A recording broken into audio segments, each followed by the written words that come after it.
দুনিয়াতে বাঁচতে নিঃশ্বাসের দরকার, দুনিয়াতে বাঁচতে পানির দরকার, দুনিয়াতে বাঁচতে খাবারের দরকার, দুনিয়াতে বাঁচতে ইজ্জতের দরকার, দুনিয়াতে বাঁচতে শান্তির দরকার, দুনিয়াতে বাঁচতে প্রশান্তির দরকার, দুনিয়াতে বাঁচতে সুস্থতার দরকার, আখিরাতে বাঁচতে মওলার দয়া দরকার। বুঝতেছেন বিষয়টা? ওখানে সংসার, খেলাটেলি, মামলা, গীবত, জোরে জোরে বলেন না, গীবত, সংসার কিচ্ছু নাই, শুধু আপনি আছেন, মওলা আছেন। এবং অনেক ভাই মনে মনে প্রশ্ন করতেছে, কয় জামাই বউ তো আছে, আমি কই আছে যে এটা জানি, আমি একটু পরে ফিনিশিং দিব, এখন দিতাম না। কারণ এখন যদি জামাই বউর কথা শুনে যায় যে বিয়ে করে না, হে ডাইরেক্ট চিন্তা করতেছে, তাহলে যারে খাই নাই আল্লাহ জান্নাত আমারে দিও। এখানে কিছু এই বিশ্বপ্রেমিক আছে, তারা ডায়লগ মারে, তোমার আর আমার দেখা এই জীবনে হবে না, পরকালে ইনশাআল্লাহ হবে, আমরা দুজন একসাথে বুড়া বুড়ি জান্নাতে থাকবো। যে ফ্রেম আছে না, আছে না, সিস্টেমে করেন সব পাবেন। কারণ আমরা এমন রবের গোলামি করি যে রব হচ্ছেন খালেক মালিক গানি, যার ভান্ডারে কোনো কমতি বলে কোনো শব্দ পাবো না। কেন? আমরা চাইতে জানি না, আমরা নিতে জানি না। এতটুক যারা বুঝতে পেরেছেন ডান হাত তুলে একবার বলেন মারহাবা। আমাদের দুনিয়াও দরকার। এবার আল্লাহ পাক বলছে, বান্দা ডেইলি কয় ঘন্টা? 24। সারাদিনে ভাইয়া শেষ ভালো যার সব ভালো তার। আমি বেশিক্ষণ থাকবো না, বলছি একটু মনোযোগ দিবেন। ভাইয়া প্লিজ, সারাদিনে কয় ঘন্টা? এটা কি একজনের জন্য না সবার জন্য? এবার সারাদিনের মধ্যে ঘুমটা কয় ঘন্টা একটু হিসাব করেন। ঘুম আপনি যতক্ষণ ঘুমান বলেন না, যেন আপনি যদি আমারে জিজ্ঞেস করেন, আমি ঘুমাই 3-4 ঘন্টা, আমারটা আপনার তো আর আমারটা একসাথে হবে না। এমন অনেক আছে 1 ঘন্টাও ঘুমাই, 1.5 ঘন্টাও ঘুমাই, 2 ঘন্টাও ঘুমাই।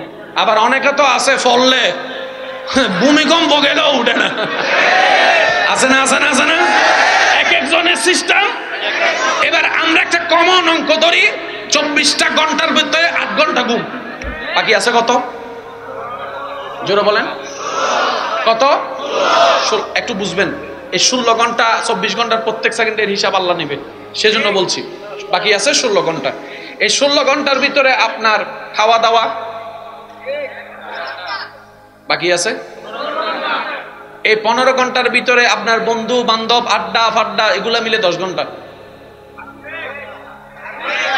আর কয় ঘন্টা? বুঝতেছেন? 5 ওয়াক্ত নামাজ পড়তে কয় ঘন্টা লাগে? বাকি আছে 4 ঘন্টা। এই 4 ঘন্টা যে কিটা করবো আমার ফোলারা খুঁজে পায় না, ভাল লাগে না, টাইম দেয় না। বুঝতেছেন? এবার বলেন 24টা ঘন্টার মধ্যে নামাজ পড়লাম কয় ঘন্টা? যদি 24 ঘন্টায় 1 ঘন্টা আল্লাহরে দেন, বাকি থাকে 23 ঘন্টা। ভাই অঙ্কটা মিলাবেন, বাকি থাকে। এই 23 ঘন্টার ভিতরে আমি বলতে যাব, আপনারা শুধু সুবহানাল্লাহ বলতে থাকবেন। এই 23 ঘন্টার ভিতরে আপনার খাওয়া, আপনার ঘুম, আপনার সংসার, আপনার ব্যবসা, আপনার চাকরি, আপনার বিদেশ, আপনার কথা বলা, আপনার মোবাইল দেখা, আপনার হাঁটা, আপনার বসা, আপনার যাওয়া, আপনার শোয়া, আপনার এই করা, আপনার সে করা, আপনার চোখের কাজ, আপনার কানের কাজ, আপনার হাতের কাজ, আপনার পায়ের কাজ, আপনার ব্রেনের কাজ, আপনার রিল্যাক্সিং এর কাজ, আপনার ঘুমের কাজ, আপনার দেহের কাজ, আপনার ভিতরের কাজ, আপনার হার্টের কাজ, আপনার কিডনির কাজ, আপনার বুদ্ধির কাজ, আপনার শরীরের কাজ, আপনার রক্ত শোধনের কাজ, সব। এবার বান্দা টোটাল হিসাবে দেখে 24 ঘন্টা আল্লাহ আমারে দিছে, আমি আল্লাহরে দিলাম 1 ঘন্টা, 23 ঘন্টা আমি লইছি, তাহলে তো আমি লস। কারণ আমাকে তো আখিরাত লাভ করতে হবে। আখিরাত লাভ হয় কখন? আল্লাহরে দিলে না লাভ হয়। ওই যে কিছুক্ষণ আগে আপনি ওযু দিছেন, আল্লাহ দিছে, আল্লাহরে দিলেন আমার লাভ। এবার বান্দা বলে যে মওলা আমি করবো তো করবো কি, চলবো তো চলবো কি, আমার সংসারও করা লাগবে, আমার সওয়াবও লাগবে, আমার পরিবারও লাগবে, আমার সওয়াবও লাগবে, আমার স্বামীও লাগবে, আমার সওয়াবও লাগবে, আমার স্ত্রীও লাগবে, আমার সওয়াবও লাগবে, আমার ব্যবসা লাগবে, আমার সওয়াব লাগবে, আমার চাকরি লাগবে, আমার সওয়াব লাগবে। সুবহানাল্লাহ বলেন না। আল্লাহ আমার হাঁটা লাগবে, আমার সওয়াব লাগবে, আমার বসা লাগবে, আমার সওয়াব লাগবে। আল্লাহ আমার দেহের জন্য ঘুমও লাগবে, সওয়াবও লাগবে। রব বলে যে একটা কাজ কর, তোদের জন্য রাস্তা সহজ করে দিলাম, তোদের সকাল থেকে সন্ধ্যা প্রত্যেকটা কাজ আমার নবী মুস্তাফার সুন্নাত মোতাবেক করা শুরু করে দে, ব্যবসায় ব্যবসা হয়ে যাবে, সওয়াবে সওয়াব।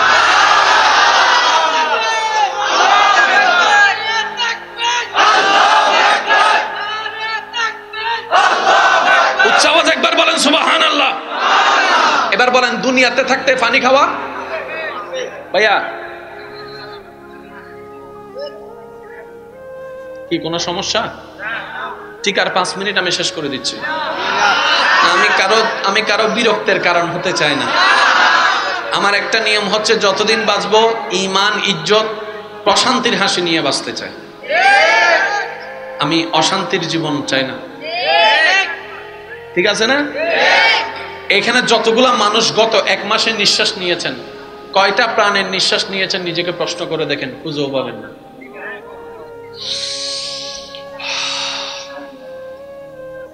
এটা এমনি চলতেছে,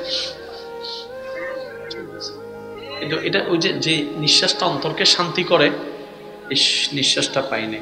ওই যে ব্যালেন্সটা করতে জানি নাই, পাইনি। আমি প্রথমেই বলেছি, যারা লাভ চাই তাদের জন্য আজকের আলোচনা। কথা বলেন ঠিক কিনা? যারা বেশি লাভ চাই তাদের জন্য আলোচনা, ঠিক কিনা? এবার আসেন, দুনিয়াতে বাঁচতে গেলে পানি খাওয়া লাগবে কি লাগবে না? এবার পানি খাওয়ার সুন্নত আছে না নাই? এবার আপনার দুনিয়ার তৃষ্ণা মিটানোর জন্য পানি দরকার, আপনি সুন্নত মোতাবেক পানি খান, দুনিয়ার পানি খাওয়া হয়ে যাবে, পরকালে সওয়াবে সওয়াব হয়ে যাবে। আর একটু জোরে বলেন না সুবহানাল্লাহ। একটু আগে আমার ভাইটারে কইছিলাম, আমার বোনটারে, মানে তার বউটারে, আমার বোনটারে কোথায় নিতে কইছি? জোরে কোন কোথায়? বুকে নিলে বউয়ের কি আর রাগ থাকে? এই বুকে নিলে স্বামীর প্রতি শ্রদ্ধা আসবে কি আসবে না? মায়া আসবে কি আসবে না? সংসারে শান্তি আসবে কি আসবে না? 1 মিনিটের জন্য শান্তি আসবে কি আসবে না? তাহলে দুনিয়ার লাভ হয়েছে কি হয় নাই? এবার বান্দা বলে, মওলা আমি যে বউটারে বুকে নিছি, পরকালের লাভ কি? আল্লাহ তাআলা বলে, এটা তোমার জন্য সদকায়ে জারিয়ার সওয়াব হয়েছে। তাহলে আপনি যখন বউটারে সাইও আবিয়াতাদেরকে কইনো, তখন আবার কইবা বাড়ি হুজুর কইছে বউরে বুকে লইতো, কার বউ হেডা তো কইনো। কিছু কিছু পণ্ডিত আছে না নাই? আরো জোরে বলা আছে না না? আল্লাহ আমাদের সবাইকে একটু বুঝার তৌফিক দান করুন। শেষ করে দিই, ওই আঙ্গুল দেখাইতেছে।